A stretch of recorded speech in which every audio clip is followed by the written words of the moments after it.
ہم نہیں چھوڑیں گے اور شکست ان کا مقدر ہوگا. اور امریکہ کو بھی انہوں نے دو ٹوک انداز میں یہ وارن کیا ہے کہ امریکہ جو ہے اس جنگ میں جو منافقانہ جو ان کا رویہ ہے اس پر اگر وہ نظر ثانی نہ کریں تو یہ اس کا سب کچھ خمیازہ جو ہیں وہ اسرائیل کو بھگتنا پڑے گا. اور انہوں نے کہا ہے کہ ہم حماس کے ساتھ ہر صورت کھڑے ہیں اور اس میں کوئی دو رائے نہیں ہے کہ ہم پیچھے ہٹنے والے نہیں ہیں. انہوں نے کہا کہ اسرائیل نے 2006 میں حزب اللہ کو جڑ سے ختم کرنے کا دعویٰ کیا تھا تاہم ناکام رہے اور غزہ میں بدترین شکست اسرائیل کا انتظار کر رہی ہے. 1 مہینہ گزر چکا، اسرائیل غزہ پٹی میں ایک بھی کامیابی حاصل کرنے میں ناکام رہا. اسرائیل کے سامنے قیدیوں کے تبادلے کے سوائے کوئی اور آپشن نہیں ہے. ان کا کہنا تھا کہ اسرائیلی حماس کے خاتمے کا خواب دیکھنا چھوڑ دیں. موجودہ جنگ کا اختتام غزہ پٹی کی کامیابی پر ہوگی. فلسطینی قوم سمیت مصر، شام، اردن، لبنان اسرائیل کی شر انگیزی کا شکار ہو چکے ہیں. امریکہ اسرائیل کے خلاف تمام بین الاقوامی قراردادوں کی راہ میں رکاوٹ ڈال رہا ہے. حزب اللہ کے سربراہ نے کہا ہے کہ غزہ کے شہیدوں کے خون نے اسرائیل کے ساتھ علاقائی ڈیل کا پردہ فاش کر دیا ہے. عراق میں موجود مسلح گروپوں کے امریکی اہداف کو نشانہ بنانے کی حمایت کرتے ہیں. 30 دنوں سے غزہ پٹی میں وحشیانہ بمباری اور قتل و غارت عام ہو رہی ہے مگر دنیا حرکت میں نہیں آئی. غزہ پٹی میں فوری جنگ بندی کا ہم مطالبہ کرتے ہیں. انہوں نے کہا ہے کہ دنیا کے تمام جو جنگ بندی کے لیے جو چیزیں ہیں جو کردار ادا کرنے والے ہیں وہ کردار ادا کریں. اسلامی اور عرب ممالک اسرائیل سے سفارتی تعلقات منقطع کریں. اسرائیل کو گیس اور تیل کی فراہمی روک دیں. اسرائیل کا مکمل بائیکاٹ کیا جائے. آج یہ دو ٹوک انداز میں بڑی طویل قسم کی ان کی گفتگو تھی. انہوں نے ذکر کیا ہے اور اس میں کوئی دو رائے نہیں ہے کہ 2006 میں بھی اسرائیل کی جانب سے حزب اللہ کو ختم کرنے کی کوشش کی گئی تھی لیکن انہیں کوئی خاطر خواہ جو ہے وہ کامیابی نہیں ملی.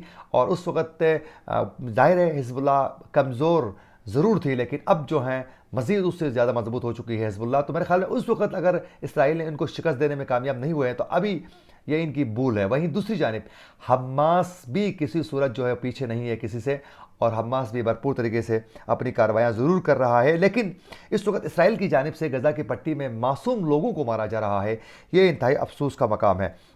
اس کے علاوہ ناظرین، شمالی کوریا کے جو سربراہ ہے کم جونگ نے باقاعدہ شمالی کوریا کے حکام کو فلسطین کی حمایت کا حکم دے دیا ہے اور باقاعدہ یہ بتایا گیا ہے کہ جو حماس کے جو مجاہدین ہیں ان کا ساتھ دیا جائے. حماس کو ہتھیار فراہم کرنے پر بھی غور کیا جا سکتا ہے. یہ باقاعدہ کم جونگ کا بیان ہے اور باقاعدہ یہ بتایا گیا ہے کہ خفیہ جو ایجنسی ہے کوریا کی ان کا کہنا ہے کہ شمالی کوریا غزہ جنگ کے لیے حماس کو مزید ہتھیار دے سکتا ہے.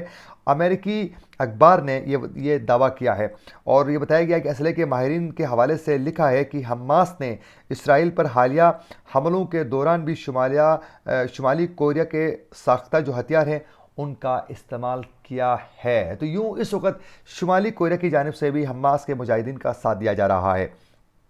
ناظرین، وہیں دوسری جانب آج سپریم لیڈر آیت اللہ علی خامنائی کی جانب سے بھی دو ٹوک انداز میں ایک پیغام سامنے آ چکا ہے اور اس میں رہبر معظم نے یہ عرب ممالک سے مطالبہ کیا ہے کہ اس وقت اسرائیل ایک ریاست نہیں بلکہ ایک دہشت گرد اور ایک شرپسندوں کا گروہ جو ہے ان کو تیل خوراک کی برآمدات کو روکنے کا باقاعدہ اس وقت رہبر معظم کی جانب سے سامنے آیا ہے کہ فوری طور پر تیل اور خوراک کی برآمدات جو ہیں وہ روکی جائیں. کم سے کم اس وقت مسلم ممالک کو اس ریاست کی بدمعاشی کے خلاف جو ہے معاشی تعاون نہیں کرنا چاہیے. اور یہ باقاعدہ انہوں نے کہا ہے کہ اسلامی حکومتوں کو غزہ میں جرائم کی جلد خاتمے پر اصرار کرنا چاہیے. مسلمان ممالک کو یاد رکھنا چاہیے غزہ کی آبادی پر کون دباؤ ڈال رہا ہے. غزہ کے لوگوں پر دباؤ ڈالنے والوں میں صرف یہ جو اسرائیلی ریاست شامل نہیں ہے. آیت اللہ علی خامنائی نے کہا ہے کہ جو اسرائیلی حکومت ہے اس وقت جو ہے وہ عوام کے سامنے جھوٹ بول رہی ہے اور اسرائیلی حکام فلسطینیوں کے پاس موجود اپنے جنگی قیدیوں کے بارے میں جو اظہار تشویش کر رہے ہیں وہ بھی جھوٹ ہے. غزہ پر جو بمباری کی جا رہی ہے ممکن ہے اس میں اپنے جنگی قیدیوں کو بھی ہلاک کر دے.